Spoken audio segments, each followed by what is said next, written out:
makofi Shimaida Kitama. Umeona? Kwa hiyo jamani, mtizania haya mambo tuko serious. Unaona? Tunachokifanya tunaumia kwa sababu kuna watu wengine wanakunywa bia wanasema tuone kama wataweza. Kwa hiyo mheshimiwa, tunaomba utushike mkono. Tofauti na hivyo kwa ofisini tunafukuzwa kama mbwa, tunaonekana hatufai, lakini watu tukiwa manyumbani na kina baba fulani, tukiwa mitaani ni wahuni. Sasa tumechoka kuitwa wahuni kwa sababu watu wanatoka Arusha kule wanachukua nafasi zetu, wanatoka Shinyanga wanachukua nafasi zetu. Kwa hiyo ndugu zangu, niwaombeni, mheshimiwa amedai kwamba vigezo hivi tunachokosea hela zetu mnahama. Tujisajili tuone na mheshimiwa atapata haki ya kukimbilia. Tujisajilini kwa wingi kutokana na huu uchache wetu. Kesho tuendeni tumvagae ofisini kwake, atuambie kama ni shilingi 36, kama ni shilingi 20,000, hata kama unao advance mpe.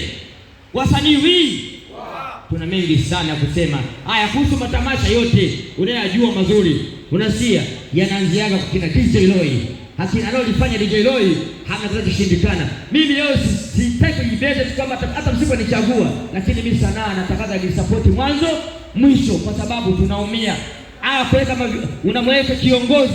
unamweka kiongozi hajui sanaa inasemaje. Unakuta kwanza kiongozi yeye mwenyewe ni driver wa treni. Kiongozi ni driver wa treni. Treni na maigizo wapi na wapi ndugu zangu? Hebu mnatakiwa muangalie kisa tu ana hela.